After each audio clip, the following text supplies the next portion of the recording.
Bentar. Ya. Assalamualaikum warahmatullahi wabarakatuh. Waalaikumsalam warahmatullahi wabarakatuh. Ini mikrofonnya tetap on saja ya, nggak apa-apa. Nanti soalnya ada beberapa interaksi dari antara guru dan murid. Ini di sini ada ketua kelasnya atau enggak? Belum ada. Maaf, belum ada. Ya udah nggak apa-apa. Berarti before we start our lesson, sebelum kita memulai di pagi hari ini, let's pray together. Berdoa bersama-sama. Berdoa mulai.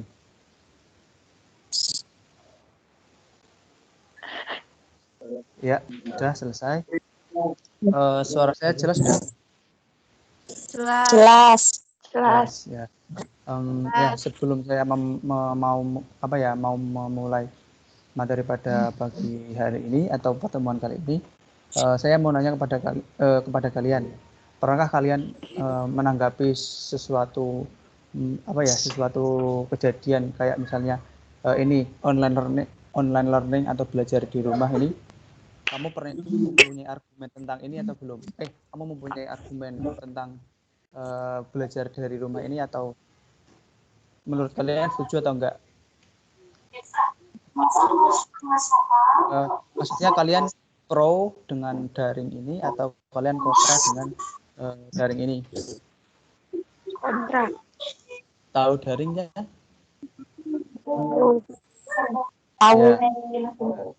Nah, materi kali ini akan berkaitan dengan hal tersebut. Materi pagi ini merupakan sebuah teks yang berisi tentang argumen-argumen mengenai suatu hal. Nah, langsung saja ke PowerPoint yang sudah saya buat. Bentar ya.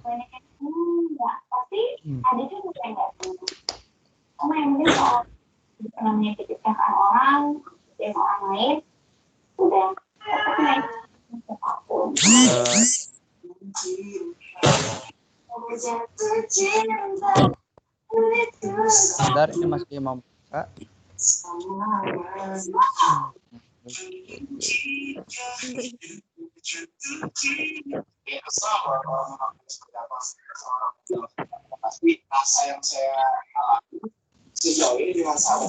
Ini ketua kelasnya siapa sih namanya?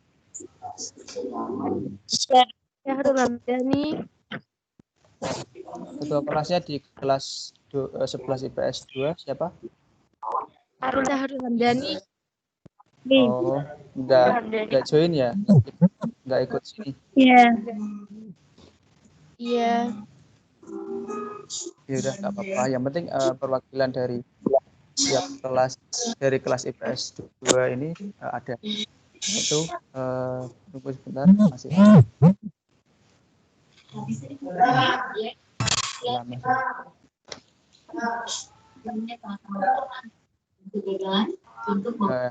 Apakah lihat sudah kelihatan di layar kalian? Ya udah. Ya perkenalkan. Jadi pada kesempatan meeting kali ini kita akan membahas tentang analytical exposition text atau teks eksposisi. Sebelumnya ada yang pernah tahu teks eksposisi itu apa? Tahu belum? Oke, kalau belum, ini kita langsung saja ke definisi atau pengertian. Dari pengertiannya itu, the first one is analytical exposition is a type of spoken or written text that is intended to persuade listeners or readers that something is the case. Jadi eksposisi analitik teks itu adalah sebuah jenis tulisan atau teks yang tertulis yang dimaksudkan untuk meyakinkan pembaca mengenai suatu hal. Nah, seperti yang saya tadi sampaikan, kayak ini daring ini kan kalian kontra. Misalnya kan berarti kan kalian punya alasan tertentu mengapa kalian kontra dengan pembelajaran jarak jauh ini. Terus yang kedua, pengertian yang kedua, the analytical exposition is a text that elaborates the writer's idea about the phenomenon surrounding. Jadi eksposisi analitik adalah teks yang mengelaborasi ide penulis tentang fenomena di sekitarnya. Nah, ini juga intinya sama, pengertiannya itu kayak apa ya? Pengertiannya itu sebuah jenis teks yang bertujuan atau dimaksudkan untuk memberikan informasi atau meyakinkan kepada pembaca mengenai sesuatu kejadian atau sesuatu hal. Nah, dari definisi apakah ada yang ditanyakan sebelum saya lanjutkan? Tidak. Baik, kalau tidak, the next slide is bentar.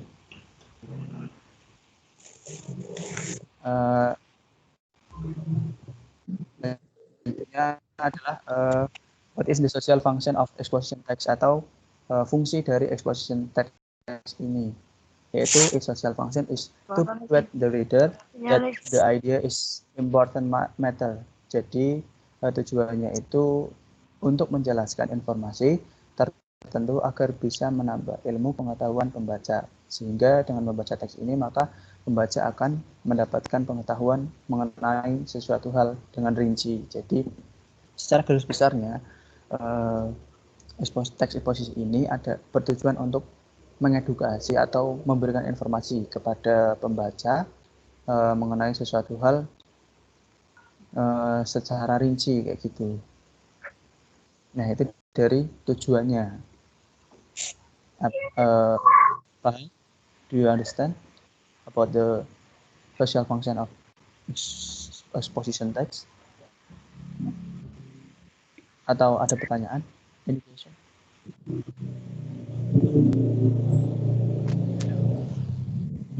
Ini sih rekan saya kan.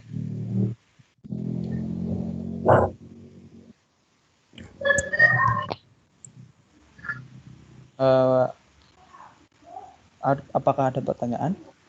Kalau enggak saya lanjut. Ya. Bentar. Lanjut, Pak. Oke. Selanjutnya ada, maaf ini sinyalnya sedikit ada gangguan sinyal, jadi agak lemot. Burik ya, Pak? Nah, enggak burik, maksudnya lemot.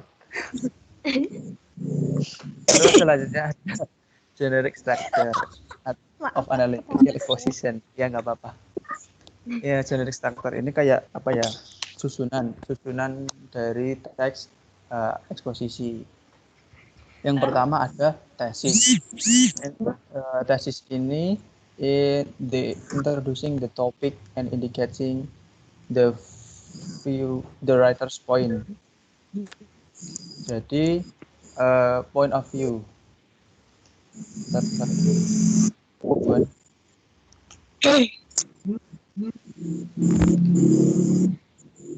Jadi di dalam tesis ini ada berisi tentang perkenalan suatu topik yang akan dibahas di dalam teks ini, dan juga menunjukkan sudut pandang si penulis. Jadi dalam tesis ini kamu akan menemukan topik yang akan dibahas dan juga sudut pandang penulis. Dia bisa bersifat mendukung atau pro, bisa juga tidak setuju atau kontra. Nah, di dalam tesis ini penulis akan menunjukkan bahwa dia itu setuju atau enggak itu di dalam tesis. Setelah topik itu biasanya ada itu point of view atau sudut pandang si penulis. Terus selanjutnya ada argument.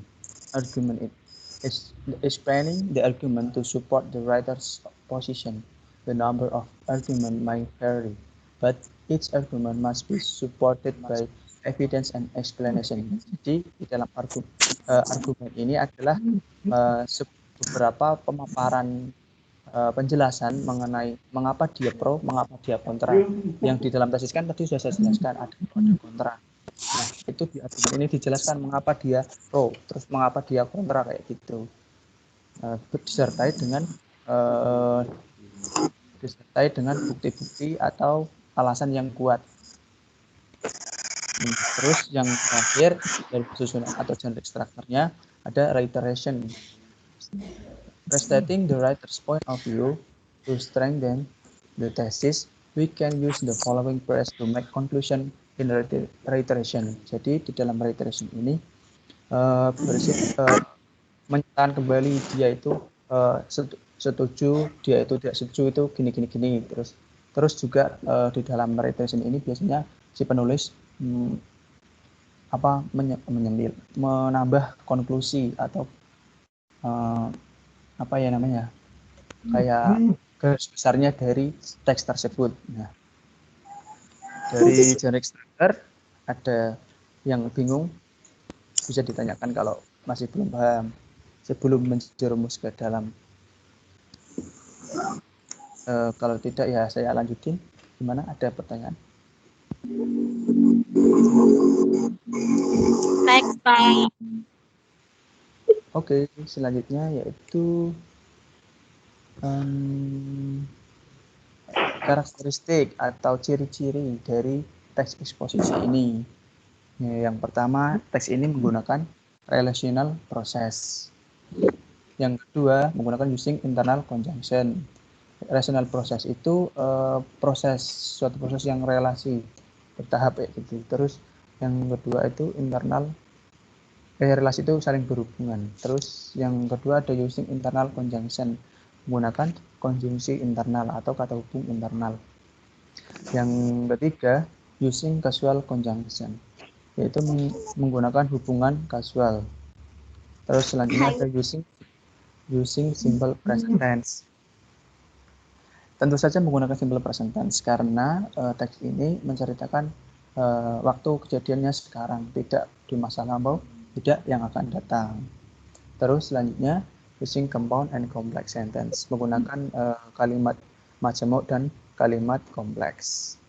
Terus yang terakhir ada use word that link argument such as firstly, secondly, and reasoning through causal conjunction such as an addition, furthermore, wherever, and therefore. Jadi di dalam teks analytical exposition ini menggunakan kata-kata yang menghubungkan argumen. Biasanya kan argumennya kan lebih dari satu tuh. Nah, bentar. Kok ganti-ganti sendiri? Wait. Ada sedikit masalah. Nah, itu kan biasanya nggak mesti satu, ada beberapa argumen. Nah, biasanya menggunakan kata-kata firstly itu yang pertama, secondly yang kedua, dan selanjutnya. Terus ada reasoning, alasannya kayak gitu. Intinya ya kata-kata yang menunjukkan sebuah argumen kayak gitu. Nah, dari karakteristik ini, misal dari definisi sampai karakteristik ini ada yang bingung atau ada yang belum paham, bisa ditanyakan terlebih dahulu. Kalau tidak ada ya bilang aja nggak ada Pak, paham gitu. Langsung aja tes. Gitu. Kita tuh Gimana? mau tanya tapi bingung, Pak. Bingung kenapa? Bingung. Ya bingung aja, Pak.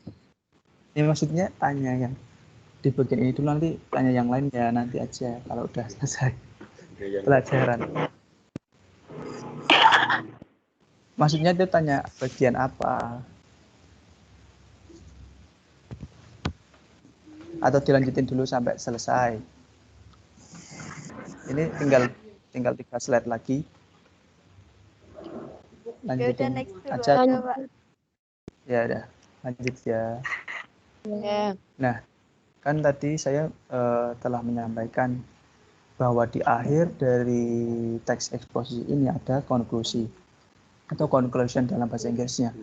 Nah, di dalam slide ini I will show the words how to make the conclusion. Bagaimana cara membuat konklusi. atau kata-kata awal dari sebuah konklusi gitu. Yang pertama, in conclusion, kesimpulannya. Dan yang kedua, from the fact above, dari fakta di atas. Terus therefore, yang artinya karena itu. Terus on this basis, dari atas dasar ini, to conclude, untuk menyimpulkan, will state that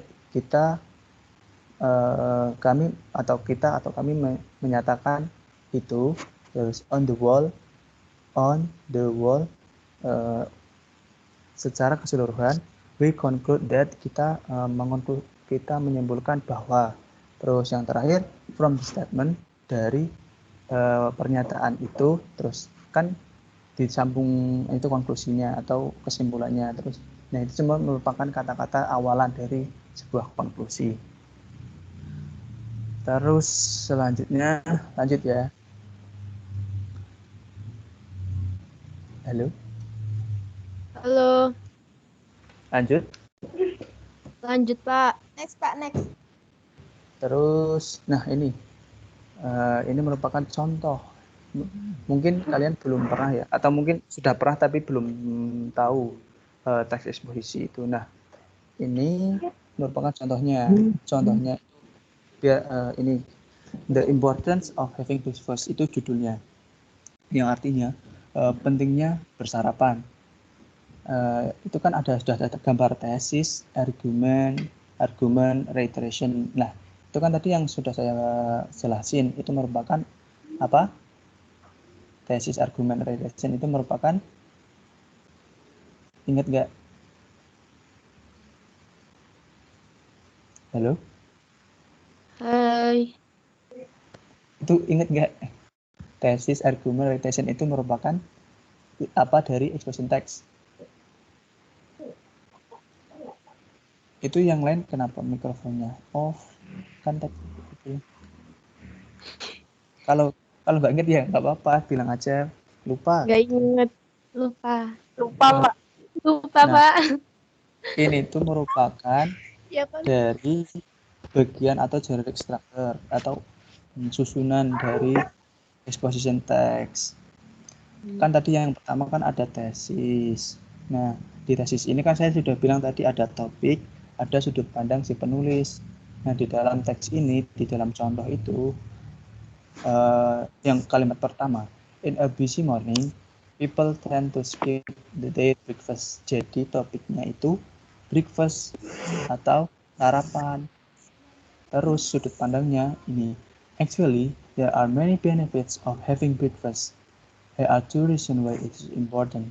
Jadi si penulis ini pro atau mendukung tentang the importance of having breakfast atau tentang pentingnya sarapan, karena dia di dalam tesisnya sudah mengemukakan bahwa there are many benefits. Berarti kan dia mendukung ada beberapa manfaat dari sarapan, ya gitu. Itu merupakan tesis, yaitu yang isinya itu topiknya tadi apa? Ada yang mendengarkan? Sarapan, Pak. Iya, baik sekali. Makasih Rafaela ya. Kamu namanya Rafaela. Terima kasih kamu cepat. Terus itu kan tadi topiknya breakfast. Terus sudut pandangnya dia kan pro atau mendukung karena dia memberikan itu there are many benefits of having breakfast. Berarti kan dia sudah tahu kenapa pentingnya sarapan, karena dia setuju, karena dia mempunyai dua alasan. Nah itu alasannya mengapa dia setuju itu di argumen. Argumen itu merupakan beberapa pemaparan dia mengapa dia setuju, terus disertai dengan bukti-bukti yang telah dia ketahui. Ada itu yang pertama itu having breakfast help us feel more focused for the coming day. When we study at school and didn't have breakfast before, we will more likely to not focus during English. Jadi dia beralasan bahwa ketika kita tidak sarapan, maka di sekolah kamu akan kehilangan fokus saat pelajaran. Nah, itu merupakan salah satu alasan mengapa pentingnya bersarapan di dalam teks ini. Terus yang itu bawahnya juga beberapa argumen-argumen. Nanti ya bisa dibaca sendiri. Ini merupakan argumen-argumen. Terus yang terakhir ada reiteration yang isinya the two reasons above to help us feel more focused and to control our appetite are only some of many reasons out there on why having breakfast is important. Jadi itu kan sudah sudah mengumpulkan beberapa argumen. Lalu kan di reiteration ini dia membuat alasan atau membuat konklusi. Nah, itu konklusinya dari the two reason above, dari alasan di atas to help us feel more focused, untuk kita lebih fokus, and control our appetite are only some of many reasons out there on why having is important. Jadi si penulis ini di akhir itu memberikan konklusi bahwa hal yang membantu kita fokus dalam pelajaran itu atau dalam aktivitas itu, yaitu yang pertama itu breakfast atau sarapan. Nah, dari contoh ini ada gambaran mengenai exposition text atau belum, tidak ada. Ya, apa sih namanya, belajar ya. Gimana? Apakah ada gambaran mengenai exposition text? Ada, Pak. Ada. Berarti saya ambil garis besarnya, kalian ya ada sedikit ada sedikit pemahaman tentang exposition text. Nah, selanjutnya slide yang terakhir. Terima kasih, thank you for joining the meeting. Terus, any question? Ada pertanyaan? Ada pertanyaan atau enggak? Tidak. No. Oke, kalau tidak ada pertanyaan, kan saya maaf ya, sebelumnya kan saya belum perkenalan ya ini ya. Udah kenal saya sama saya Putih? Belum.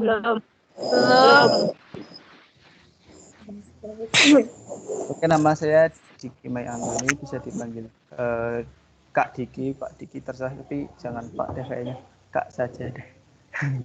Yung aja gimana, Pak? Yung. Apa? Opa.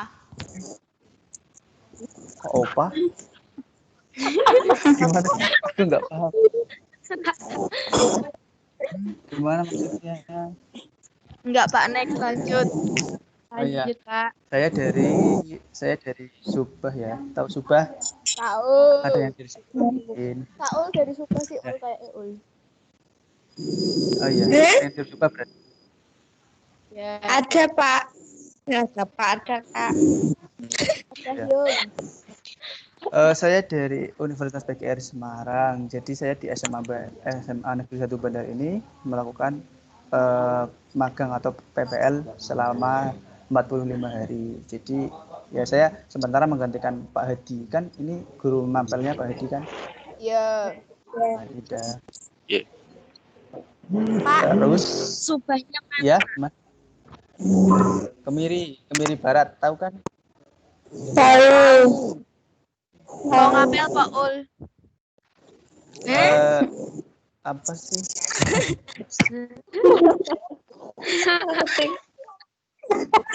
Ini jangan, bentar, Pak malah nanya kemana. Enggak ada pertanyaan atau enggak ini? Kalau enggak saya akhiri karena waktunya sudah selesai juga. Ya. Kak, enggak. Iya. Nanti saya minta perwakilan nomor WA untuk mengirimkan tugas atau mengirimkan APPT. Minta nomor WA salah satu dari perwakilan atau mungkin sekretaris atau untuk ketua kelas. Nanti saja saya ambil di grup saja ya. Yeah. tidur kelas. Iya. Eh, nanti habis ini untuk pemahaman kalian, saya akan memberikan latihan cuma satu sih soalnya. Latihannya cuma satu di assignment di Microsoft Teams ini ya. Iya. Terima Iya. kasih. Thank you very much for joining my class, for joining my meeting. Always wear a mask and social distancing. And Assalamualaikum warahmatullahi wabarakatuh. Waalaikumsalam warahmatullahi wabarakatuh.